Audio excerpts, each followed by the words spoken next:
Good afternoon. As we have noted in recent days and recent hours, Russia's invasion of Ukraine is beginning. Hours after Russia recognized the so-called Donetsk and Luhansk People's Republics as quote-unquote independent, President Putin authorized Russian troops to enter those regions. He has taken other steps that amount to a direct assault on Ukraine's sovereignty. We responded and turned quickly and decisively. Within less than a day, we'd announced the first tranche of sanctions with our allies and partners, including those in the European Union, the United Kingdom, Canada, Japan, and Australia.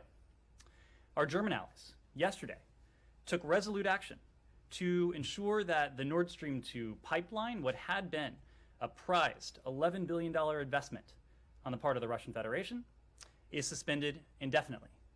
And as you have just seen, President Biden today authorized sanctions on Nord Stream 2 AG and its corporate office holders. We have now taken complementary action using our own authorities to ensure that Nord Stream 2 is off the table, just as we said it would be.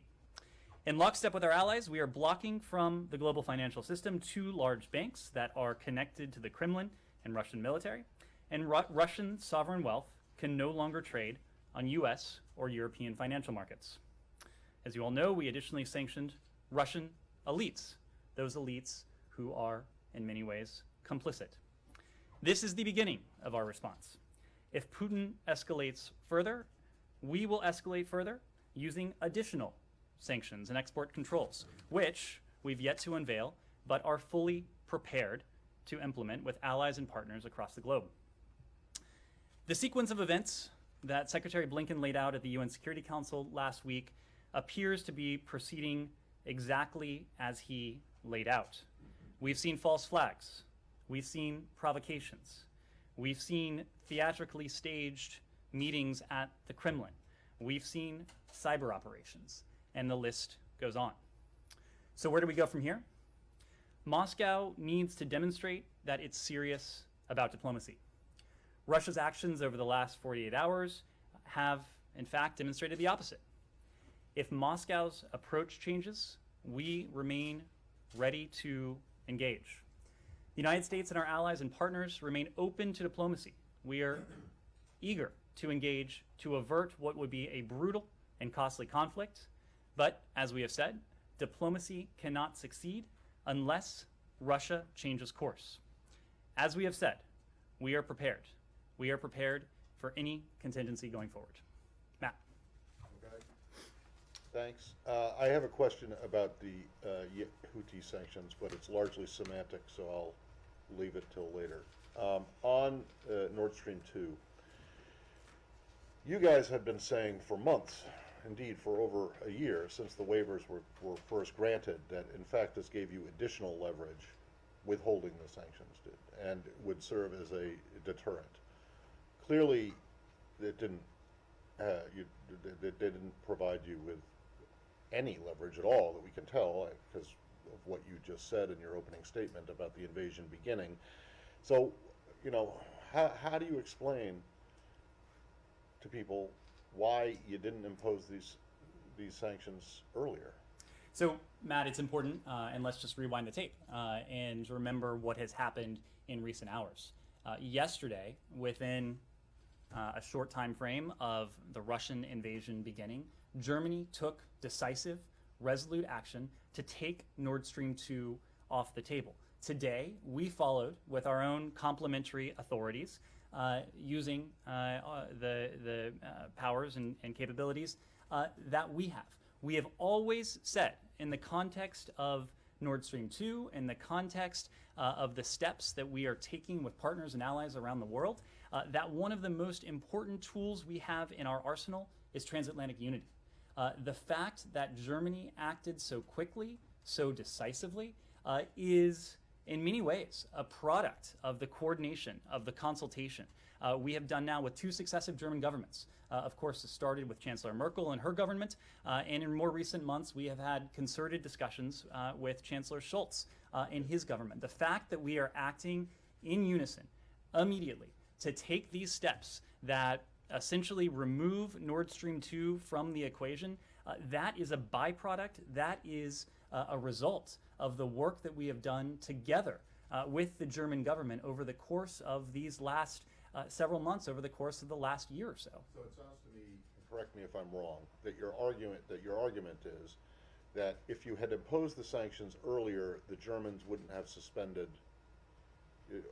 the Germans wouldn't have done what they did yesterday, or it would have been a much bigger lift to get them to do that. What we have said, and our strategy has been predicated on the knowledge that transatlantic unity is the most powerful instrument we have. That's fine, but I don't. But look, the pipeline's already been built. Okay.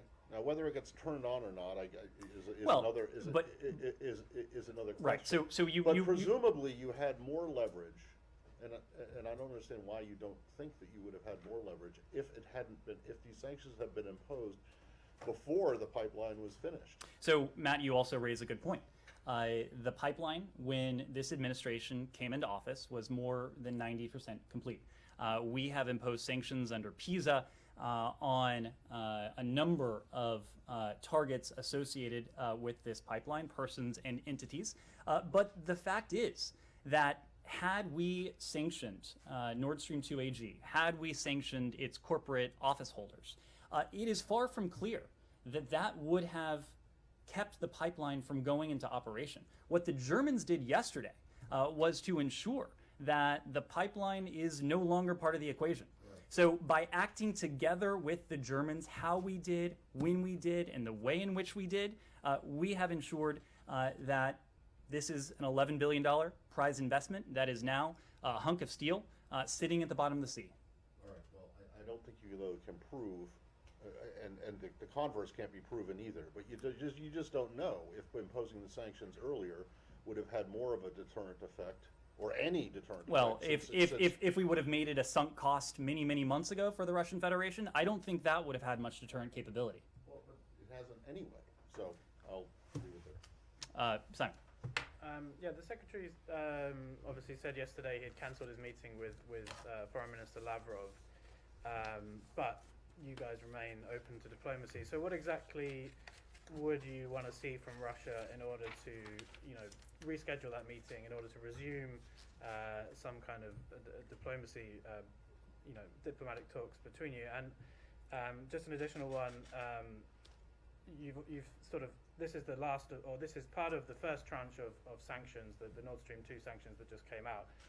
Is that the end of the first tranche, or is there more coming in that? And can you say whether more sanctions actions will be taken if Russia, doesn't escalate further from where it is now?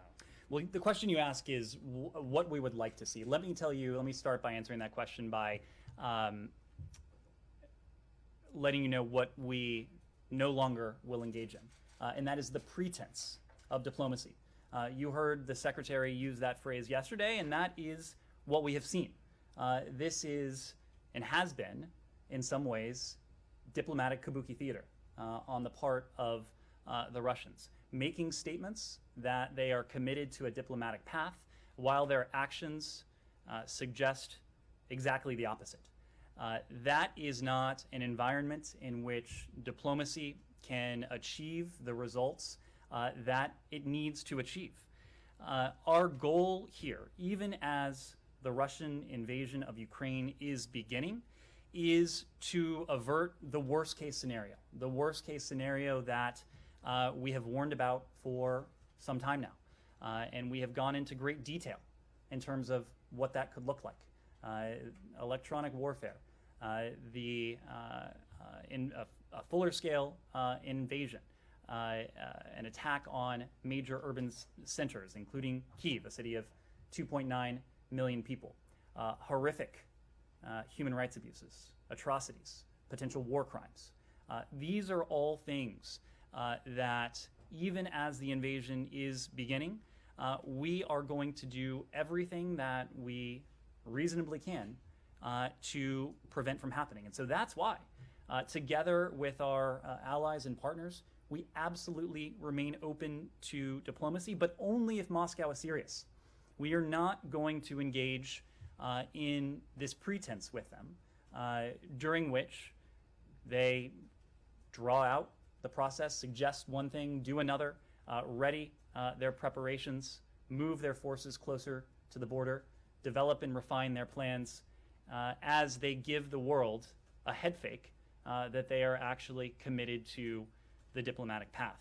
Now, there are a number of ways that Moscow could indicate that it is serious. It essentially boils down to de-escalation. That would be the most concrete, the clearest indication that diplomacy has the potential to bear fruit, that diplomacy has the potential to save lives.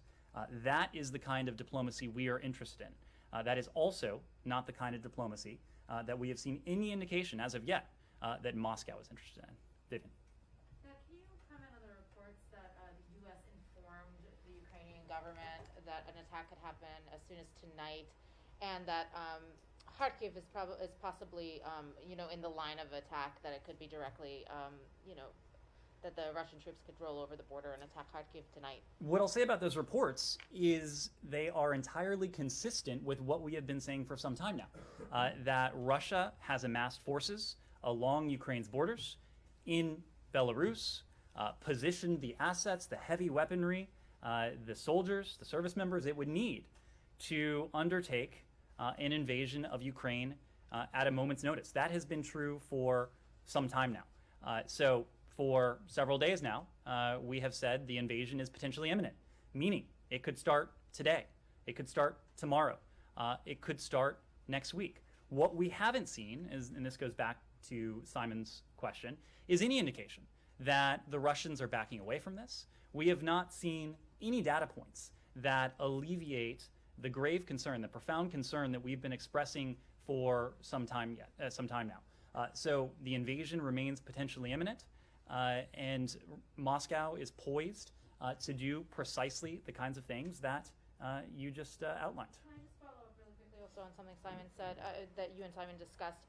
With this notion of diplomacy still on the table, and now you're saying that it's possible that, Donbass is obviously being attacked, if not actually, then rhetorically, that the Russians are now, acknowledging or recognizing their autonomy and sovereignty.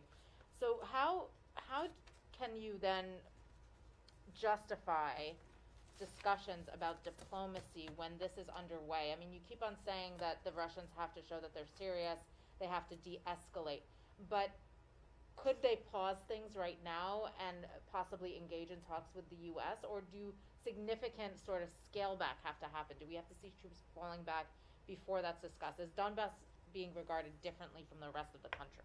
So you heard from our colleagues at the White House and others here over the course of the day yesterday, including the Secretary, that the invasion is beginning. And when we spoke about the beginning of the invasion, we talked about several developments over the course of that 24-hour period.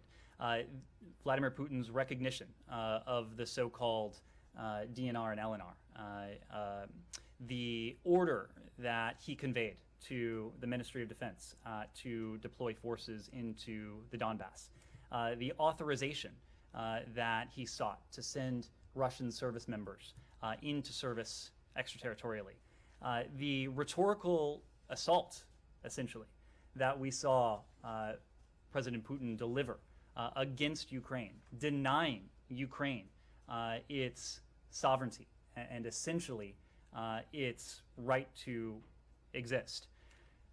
Those are what we've seen, those are what we've heard, but as I just mentioned, there are some things, many things in fact, that Russia is poised to do at a moment's notice that we have not yet seen. A large-scale invasion, an assault on urban centers, the human rights abuses, the potential war crimes, the atrocities that we have great concern could take place. These are all things that we want to prevent. So you asked the question, why would we engage in diplomacy? Well, we would engage in diplomacy to save lives. We would engage in diplomacy to prevent an all-out war. This is a war that would be brutal, it would be costly, it would be, in many ways, devastating for the Russian Federation, of course, for the Ukrainian people, and the way in which the Russian Federation would wage this war, you heard from the National Security Advisor, it would not be a type of conflict that you might imagine over territory or over concrete ends. You heard the National Security Advisor make the case that this would be a war waged against the Ukrainian people to subjugate them, to crush them, to exact, in many ways, revenge. This is what we want to prevent. So we are ready to engage, but we need a partner. We need a negotiating counterpart that demonstrates seriousness of purpose. We have not seen that from the Russian Federation. In fact, we have seen the opposite at every turn. Andrea. We have diplomats right now in Lviv, or are they spending the nights in Poland and going back and forth? Have we made any kind of commitment to the safe passage, to any kind of extraction, if you will, for key members of the Zelensky government, if necessary? And what would be our commitment to any insurgency that developed, given if it were a full-scale invasion, if any? I mean, there was training, there was support. And one final question. Should write these down. Sorry. Your reaction to former Secretary of State Pompeo and former President Trump praising Putin's cleverness, strength, and smartness in the last couple of I'll start with that one. I have no response. In fact, I have no words. To move on to Lviv, I think what you heard from us on Sunday is that the Secretary had determined that it was in the best interests, of the safety and security of our team on the ground, for them to temporarily relocate into Poland.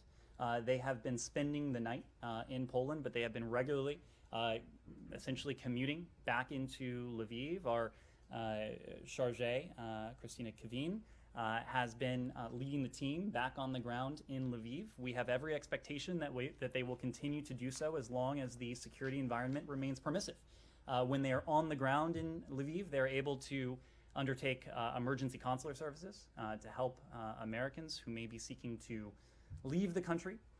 They are engaging with our Ukrainian partners, and they have important missions that they're able to fulfill in Lviv. But regardless of whether they're in Lviv, whether they are in Poland, that in no way changes the commitment we have to our Ukrainian partners. It in no way diminishes the partnership we have with Kyiv. We've remained in constant contact with our partners in the Ukrainian government, and that takes me to your question about any advice we may have passed on to the Zelensky government. The fact is that we are in contact with our friends and counterparts in Kyiv on a daily basis. As you know, Foreign Minister Kuleba was here yesterday. The president had an opportunity to speak to President Zelensky over the weekend. The secretary was in the Oval Office for that call. The President Zelensky and his team know that they have the steadfast and unwavering support of the United States. Of course, our goal in all of this is to avert that worst-case scenario, the worst-case scenario that we've already talked about in the course of this briefing. The fact is that the president and his team will make decisions in the coming days based on the best interests of their country and their people. The foreign minister was asked a question about this just yesterday.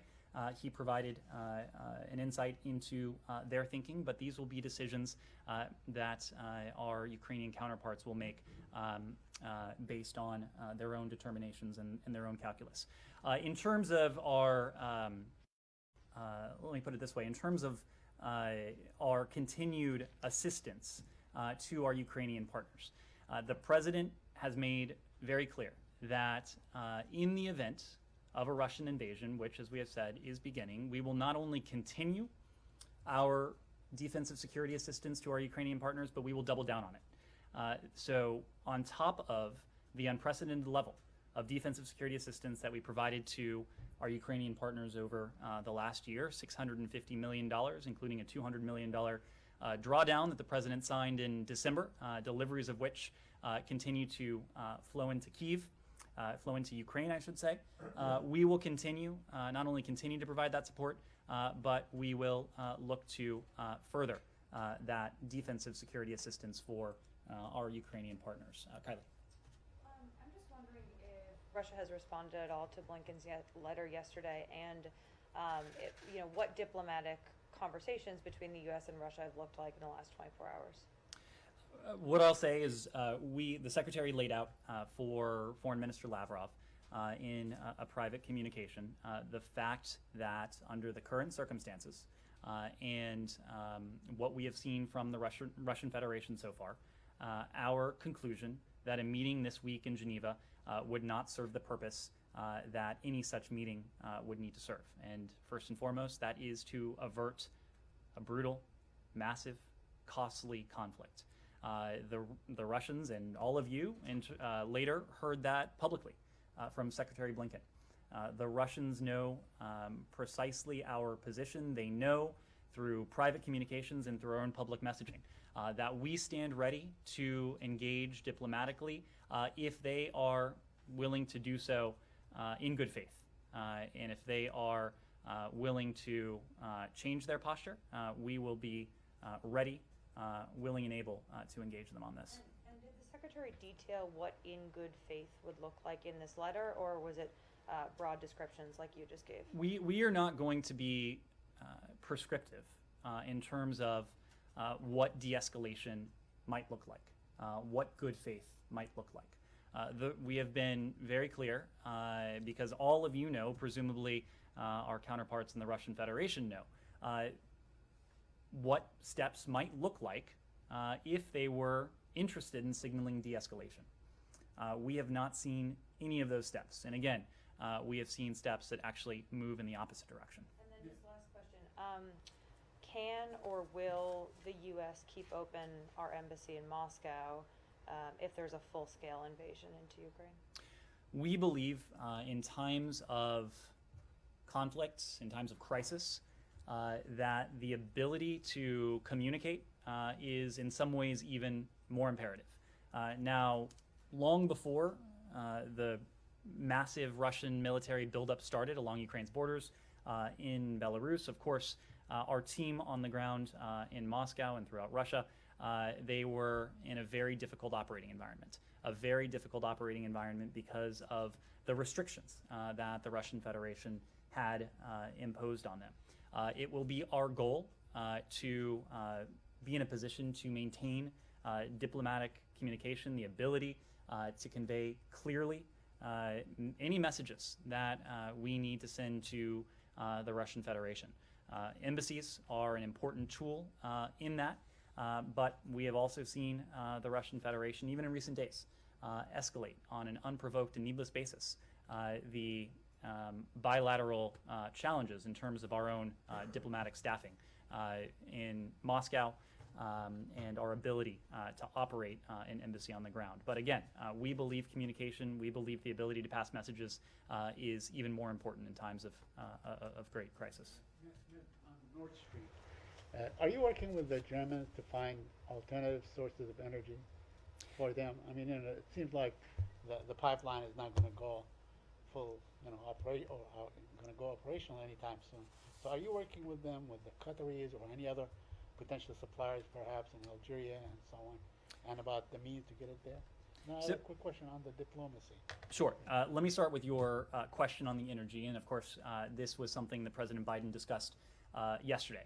We have been frank, we've been candid with the American people that our measures, the measures we have and are prepared to impose on the Russian Federation, certainly won't be cost-free for the Russian Federation, but they won't be entirely cost-free for the rest of the world as well. And so that is why we are working with countries around the world, executing a plan with major producing and consuming countries to secure the stability of global energy supplies, whether that's oil, whether that's LNG. For energy consumers, and you heard this from Deputy National Security Advisor Dalip Singh yesterday, he made the point that we all have strategic reserves at our disposal. And those reserves, we know, could support the supply of global energy. The White House announced such a move late last year. There are other countries that have their own strategic supplies. For energy producers, we know that many of them have spare capacity to provide supply to global markets that could balance those markets in the event of any supply disruption. More broadly, we've been very clear with the Russian Federation that any further attempt to weaponize energy, to constrict flows with a malign geopolitical intent or purpose, would have massive consequences. And to your point, would only further the long-standing effort to diversify energy supplies for Europe and the rest of the world. We have heard from a number of countries, including Japan, including Australia, including Slovakia, that they are taking concrete steps in terms of global energy markets. We expect other countries will have announcements of their own. We also know that the International Energy Agency has announced that it's monitoring and consulting with member states to ensure market stability going forward.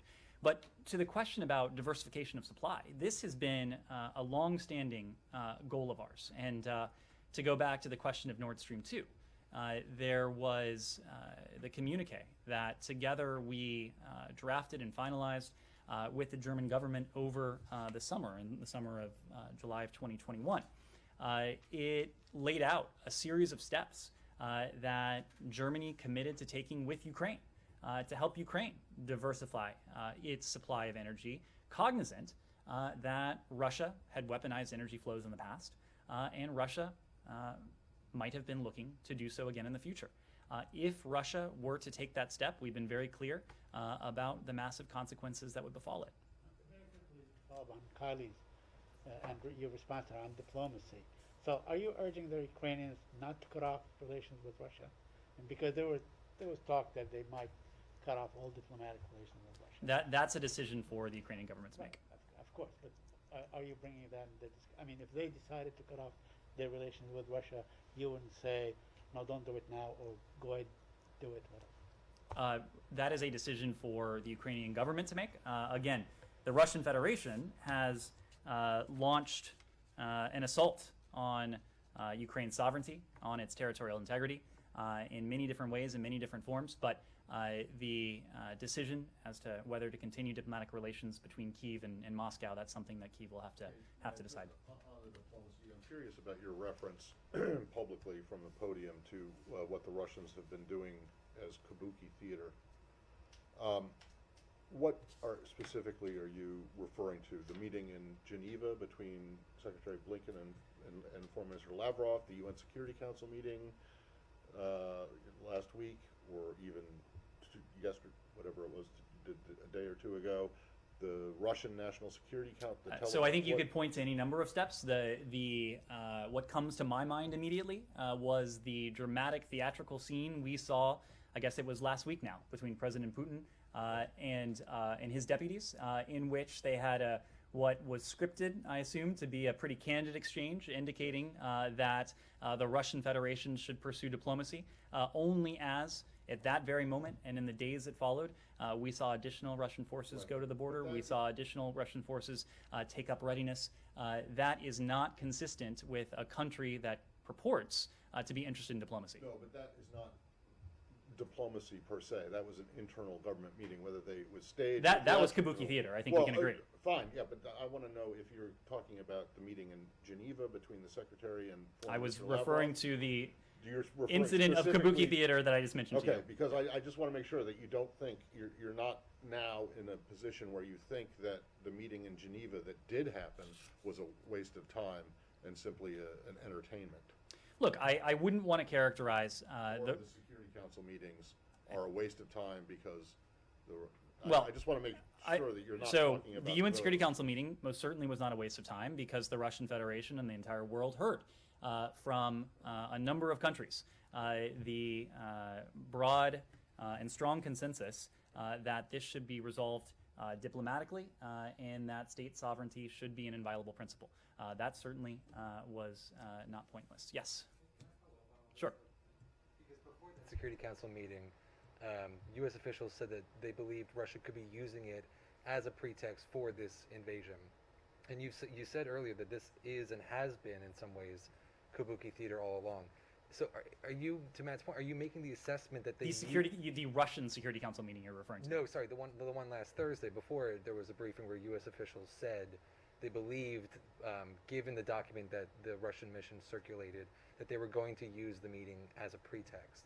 So do you assess now that all of these diplomatic engagements were part of a charade to give Russia cover, to show that they had been, engaging in good faith diplomacy in their mind? I wouldn't want to make a sweeping categorical judgment like that. What I will say is that if you take a step back, we have not seen any indication that Russia's stated commitment to the diplomatic path had bore any resemblance to its actions, or that its actions reflected any stated commitment to the diplomatic path. That is not to say that there is not value in these sessions, and I think the UN Security Council session that you all saw last Thursday was extraordinarily valuable. It was valuable even for the Russian Federation, and if any of those messages got to the Russian people, they would have heard a strong message of resolve and consensus and unanimity from the rest of the world, that the steps that Putin was taking, the plans that he may well still have in mind, that is not something that the rest of the world is prepared to countenance. But the meetings in Geneva, the non-papers back and forth, that you don't think that all was a charade by the Russian government? I am not prepared to use such wholesale language. Now, have we been able to deter and to prevent the worst case scenario? That's still an unresolved question. What is not unresolved is that we have seen continued signs that the Russian Federation is moving forward with the plans that we have been warning about for weeks. Can I just another follow-up? Especially the Japanese, who invented it. No. They pay to go see it. So No offense intended. Yes. Can I just Yes. another follow-up? Yesterday, Foreign Minister Kuleba said that their plan A, obviously, is to use diplomacy to deter Russia. Mm-hmm. Plan B is to defend every inch of Ukrainian territory. You previously praised their restraint. Do you agree with their plan B? Do you think they have a right to self-defense? And if Russia moves past the current areas that the separatists control in the Donbass, do the Ukrainians have a right to respond? Of course, the Ukrainians have a right to self-defense. Yes. I feel like there have been a lot of mixed signals coming from the PRC in terms of its stance on the Ukraine situation. At times they've talked about the importance of state sovereignty. At other times they've railed against NATO expansion. Has the State Department been in communication with PRC interlocutors seeking clarity on their position? And have you laid out any ways in which these ongoing signals might undercut US-China ties? And on a related note, you've kind of hinted before that if the PRC were to seek to undermine the impact of US sanctions on Russia, then the US would have countermeasures. Have those discussions continued with PRC interlocutors? Well, as you know, Secretary Blinken had an opportunity to speak to his counterpart, Foreign Minister Wang, just the other night. And one of the two primary topics they discussed was Russia's, the crisis that Russia has needlessly precipitated with Ukraine and with the rest of the world. Secretary Blinken, and we issued a readout, the PRC also issued their own readout, but you saw in our readout that the Secretary made very clear where we stand in terms of our unwavering support for Ukraine's territorial integrity and its sovereignty. And I think especially that last point, sovereignty, should be an element that the PRC understands quite well.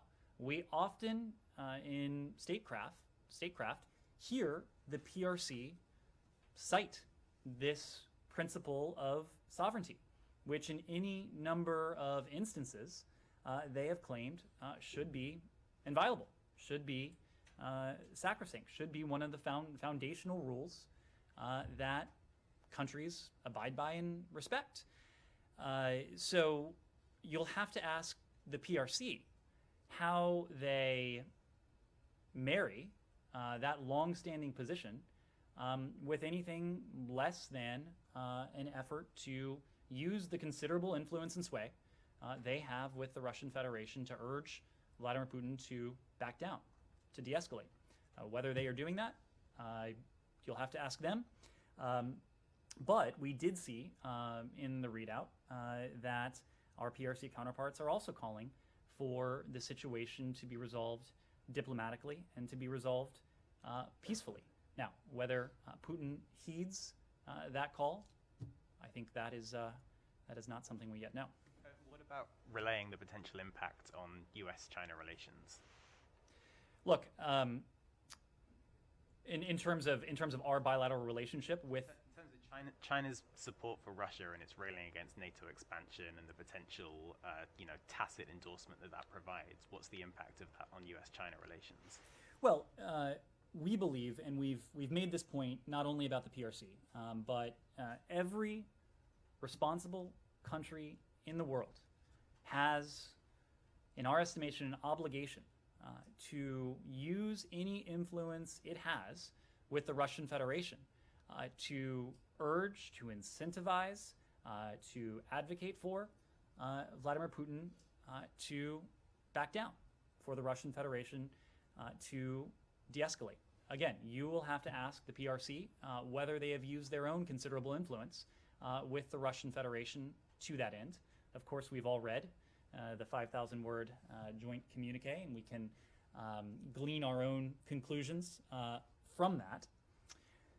I think what gives us concern is that from that manifesto and from what we've seen not only in recent days, weeks, and months, but in recent years, is this growing partnership between Russia and the PRC. And I say it's concerning because we talk about a rules-based international order, a rules-based international order that has been at the crux of 7+ decades of unprecedented levels of stability, of security, of prosperity the world over, whether that's in Europe or the Indo-Pacific and places in between.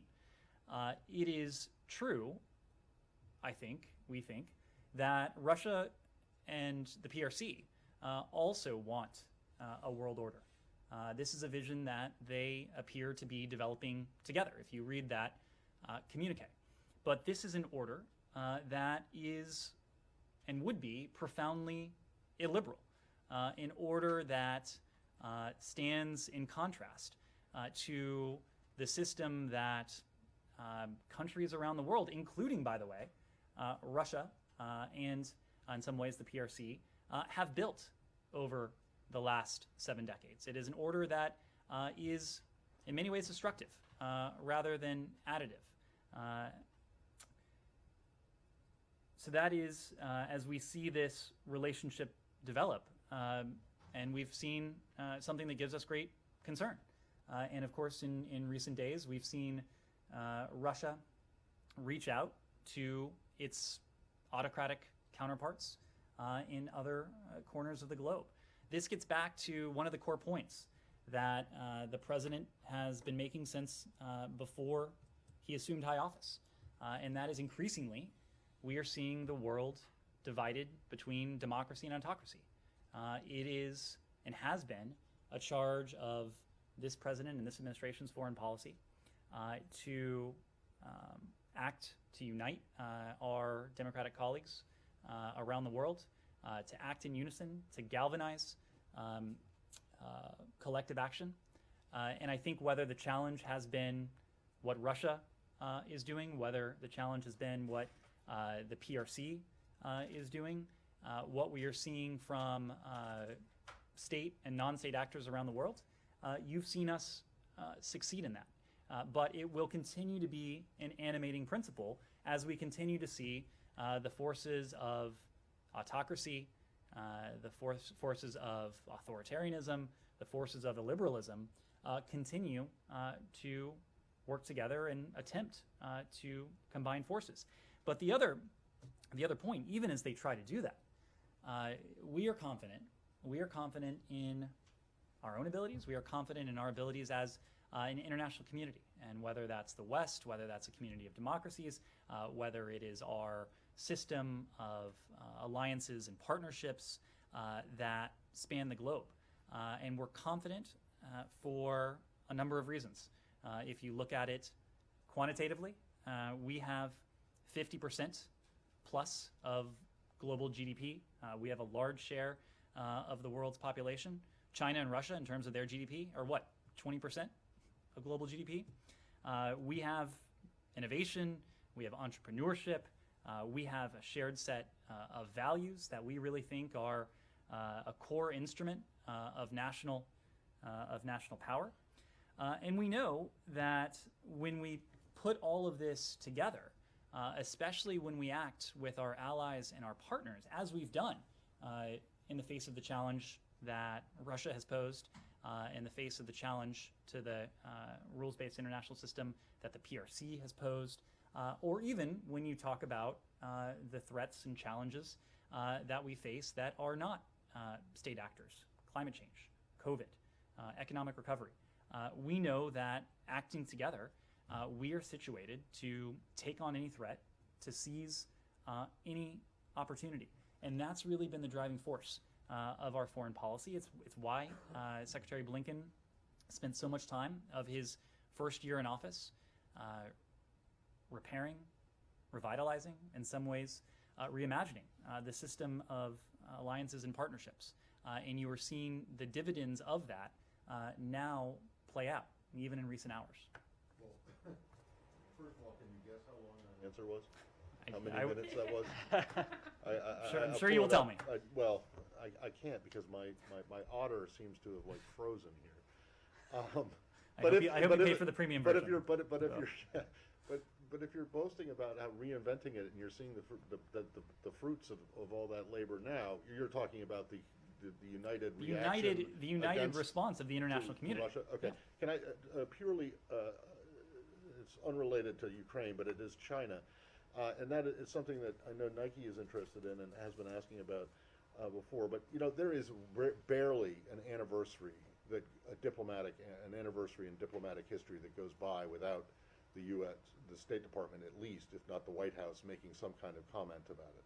And in that light, regardless of how tense or strained relations are now with China, why is it that there hasn't been any mention of Nixon's, former President Nixon's, the 50th anniversary of former President Nixon's visit to China, which was, a pretty groundbreaking event when it happened, paved the way for recognition, U.S. recognition of the PRC and opening of diplomatic relations. And it seems to me that it would make sense for there to be some kind of mention of this, or are you just like embarrassed by it now and think that it should never have happened? I don't think, certainly not the latter. Matt, there are some anniversaries that we commemorate. There are other anniversaries that we don't. I'm not aware of any plans at the moment for a statement, but about like the 17th anniversary of U.S. Iceland relations or something. Not to demean Iceland, but I mean these kinds of things get attention, and this one, which was a pretty big deal, a BFD as the president might say, at the time and since, just seems to be being ignored. I don't know that we're ignoring it. I'm not sure that I would equate not putting out a formal statement with ignoring it. Nike. On Pakistan, can I ask about Pakistan Prime Minister Khan's visit to Russia? Mm-hmm. Does the State Department have an assessment of his visit at this timing? Well, we're certainly aware of the trip and the points I made earlier about the PRC in some ways apply here. We believe it's a responsibility of every responsible country around the world to voice concern, to voice objection to what Putin appears to have in mind for Ukraine. We've communicated to Pakistan our position regarding Russia's further renewed invasion of Ukraine, and we have briefed them on our efforts to pursue diplomacy over war. We have a long-standing partnership and cooperation with Pakistan, We view our partnership with a prosperous, with a democratic Pakistan as critical to U.S. interests, and we certainly hope when it comes to those shared interests, the aversion of a costly conflict, the aversion of a destabilizing conflict, that every country around the world would make that point clearly in unambiguous language in their engagements with the Russian Federation. Andrea. Can I just follow up on Khan's visit? On the timing of his visit, is it to the U.S. read that he's indirectly endorsing Putin? You would have to ask the Pakistani government what the intent your is. read. You would have to ask the Pakistani government. I'm just not in a position to offer an assessment on the timing of a foreign counterpart's travel to another country. Yes, Andrea. Different assessment of Vladimir Putin than the one that this government had, that this president had after Geneva, or was the previous assessment wrong? The previous assessment and the assessment now is that we would prefer a relationship with Russia that is stable and predictable. But at every turn before Geneva, or just about every turn before Geneva, and at turns since Geneva, the Russian Federation has indicated that they have apparently little interest in that type of relationship. So we've always said that, and we said this before Geneva when we responded decisively in response to interference in our elections, in response to the Russian Federation's use of weapons of mass destruction against dissidents on foreign soil for solar winds, that we would respond decisively, strongly in response to these types of activities. We have. The same is true if Russia continues its invasion of Ukraine. Same principle applies. Separate question on a different subject, if I could ask a quick question about Iran. Okay, any final questions on Russia, Ukraine before we move on? Okay, please. Yes. Today, the Russian ambassador to Washington said that he doesn't remember a single day that Russia lived without restrictions from the Western world. Putin proved he's immune to sanctions. He has $600 billion in Federal Reserves. He has been in the driving seat, making decisions to which the West is responding now, and was responding since 2008. Are you thinking of a strategical approach to deal with this?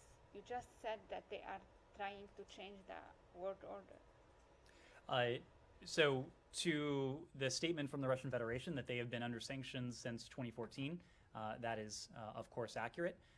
The sanctions that we have put in place and that we will continue to put in place are qualitatively different from any measures that the United States or any other country has imposed on the Russian Federation, including in 2014. So if they are comparing what they've been under now to what they will be under in going forward, if this invasion moves forward, that would be a profound miscalculation on their part. When you talk about and think about the sanctions that we've already put in place, Nord Stream 2 is off the table. The Germans have taken decisive action. We have taken decisive action. That's an $11 billion project that is now a piece of steel at the bottom of the ocean.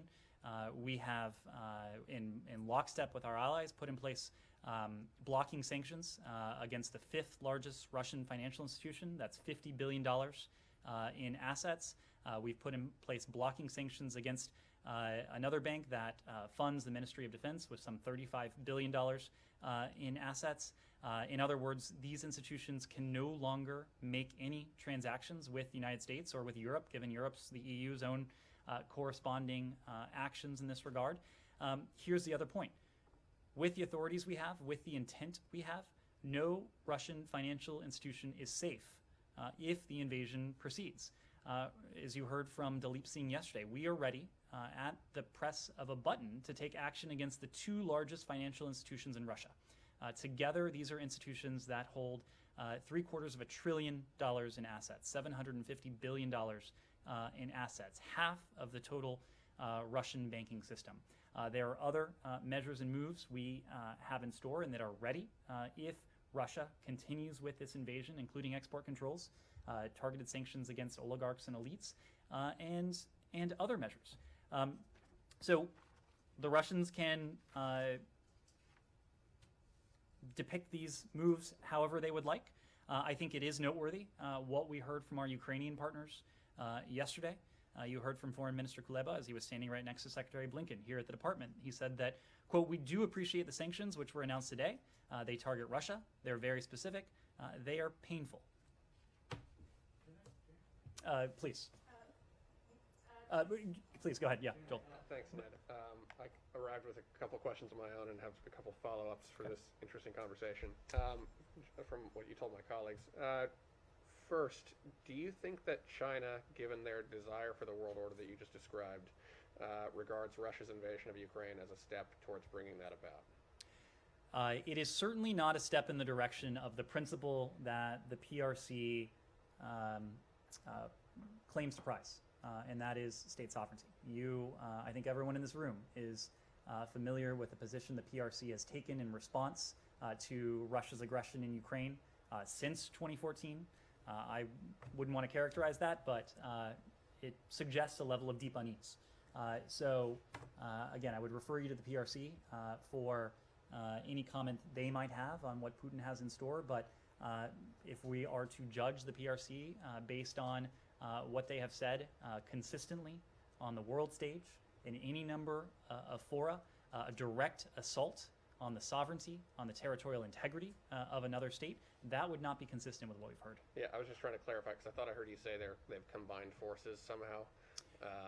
It was a reference to the burgeoning partnership that we've seen between these two countries over the course of many years now.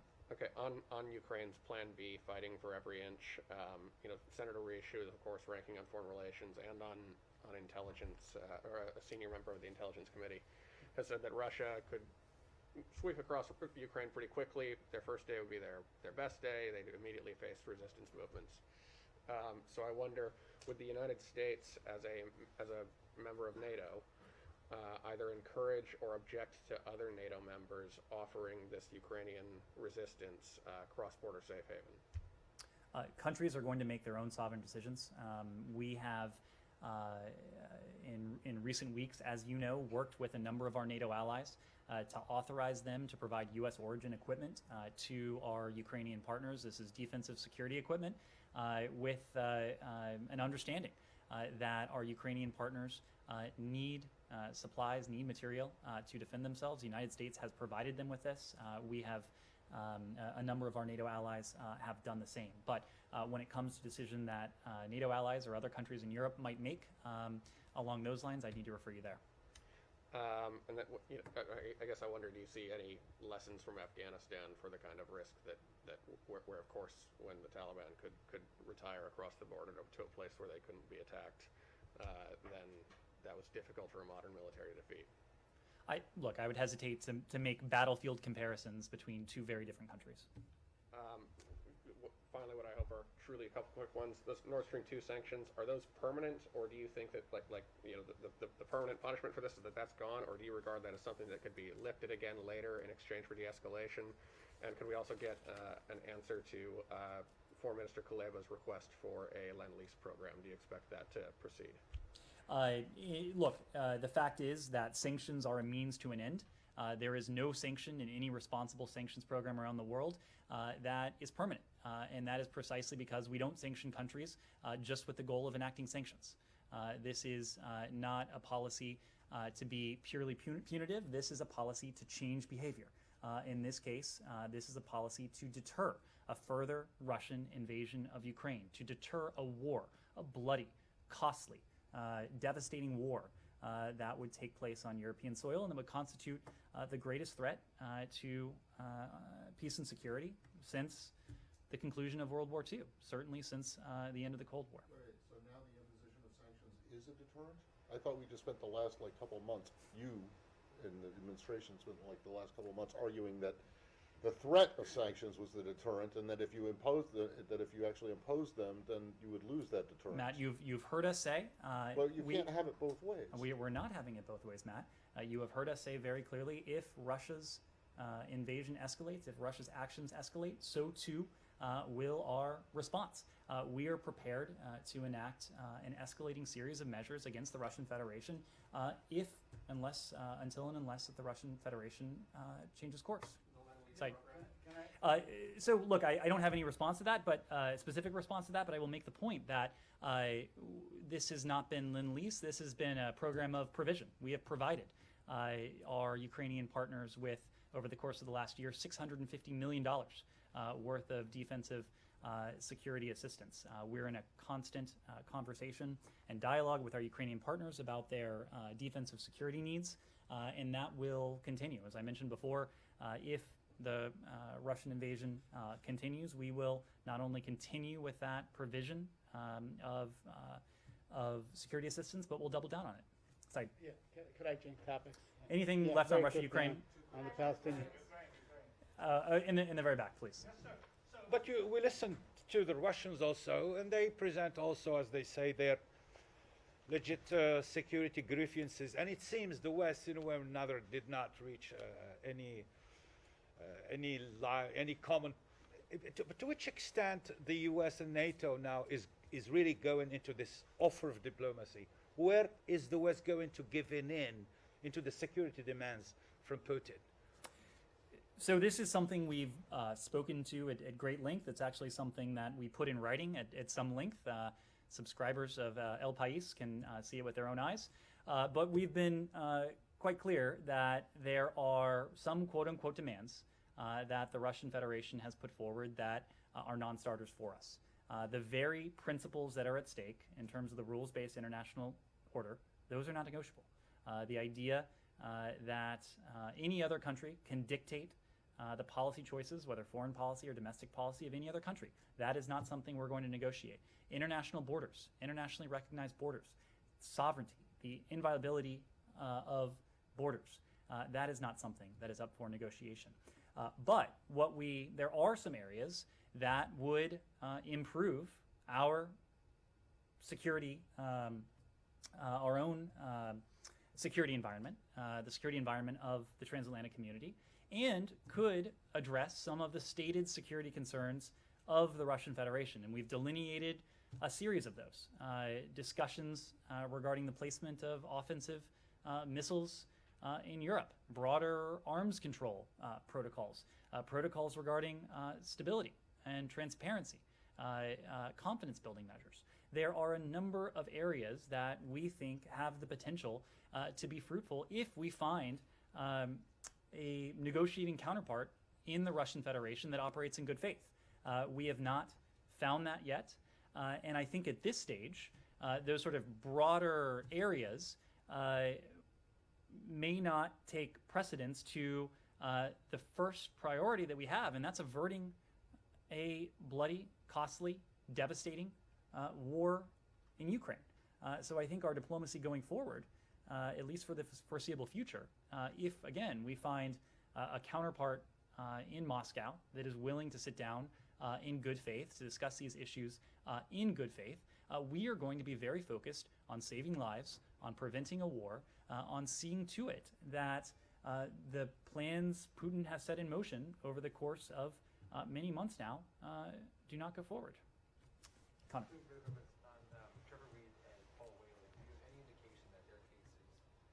Treated separately from all this?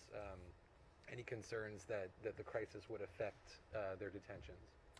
We always treat the cases of U.S. hostages separate and apart from geopolitical issues and geopolitical dynamics. It remains an absolute priority for us to see the release of Paul Whelan and Trevor Reed, both of whom have been held unjustly, traveled to Russia as tourists, have been imprisoned on false charges that entire time. So it's a priority of ours. You do, but do you have any concern that the Russian government would not? Again, human beings should not be held as pawns in terms of state-to-state relations.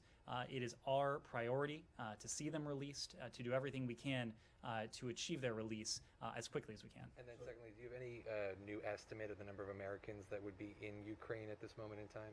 So as we've told you, late last year, October of last year, it was our assessment at the time that there were some 6,600 Americans who were resident in Ukraine. Now, that time frame is important because The very month, October 2021, that this assessment was last updated was the very month that we started urging Americans not to travel to Ukraine. In more recent weeks, as you know, we have been recommending and even more recently urging Americans to leave Ukraine. So I think there is every expectation that the number of Americans who were resident in Ukraine late last year, October of last year, is far lower now than it was then. I can tell you procedurally, we have been in repeated contact with Americans who remain in Ukraine. We have asked them to provide us with their contact information so that we can continue to be in communication with them, to urge them to leave the country, to avail themselves of commercial and private options that continue to be available, and to provide any form of support that they may need in doing so. And that includes a repatriation loan if they're not able to afford the return travel on their own. In addition, we have provided specific guidance on overland crossings that Americans can take, providing specific recommendations about border crossings. We have been engaged in diplomacy with our Polish allies to see to it that Americans need not have any sort of advanced authorization to travel across the border. We've even established a welcome center across the Polish border to assist Americans should they need any assistance, whether it's a passport application, whether it's any other form of consular assistance. Yes. They're Americans who are unjustly detained. I haven't heard that formulation before, but maybe I've missed it. They are Americans who were held unjustly against their will. I know, but do you regard them as hostages? We'll get back to you if there's on that. Yes. Latin America, the fact that Putin is looking for new partners in Latin America, for example, Argentina, Brazil. What's the position of the State Department? And do you think this is a way to increase the pressure on the United States? Talking about the close relationship of United States with Latin America. Well, it goes back to what we were discussing before, and this is the fact that what we are seeing is autocracies around the world band together. And we've seen, in some ways, Russia at the vanguard of this activity. When it comes to their motives or intentions, that's not something I would want to speak to from here. I would refer you to Moscow to speak to their own foreign policy decisions. But we have certainly seen Moscow reach out to some of the most repressive, autocratic, undemocratic governments in this hemisphere. That includes Nicaragua. That includes Cuba. That includes Venezuela. Yes, Said. I want to move to the Palestinian issue, and I have a quick one on Iran. On the Palestinian issue, on the Palestinian issue, I know I have asked in this room many times before on your position regarding the practice of administrative detention by Israel, to which all Palestinians at one time or another probably experienced. But there's one particular case, a 14-year-old boy who has been falsely accused. One Israeli judge after Israeli judge threw it out of court, but the authorities keep him in prison. They keep renewing this. He has a neuromuscular disease. He might die in prison. Will the United States call on Israel to quit this practice, especially against children who have been found innocent by their own judicial system? Said, you've heard this from us before, but we urge. His name, by the way, is just for the record, Amal Nahla. We urge the full respect for human rights in Israel and the West Bank and Gaza. As we've said many times, Palestinians and Israelis alike equally deserve to live safely and securely, to enjoy equal measures of freedom, of security, of prosperity. Do not arrest Israelis and put them under administrative Said, detention. and again, you have heard this from us before, but we continue to elevate the role of human rights in our foreign relations and to encourage, to your question, legal reforms that advance respect for human rights of all individuals. My second question also pertains to the holding of dead Palestinians, killed Palestinians, those who have been killed by the Israeli authorities for years on end. Is that a form of collective punishment? Does this administration view this as a collective punishment?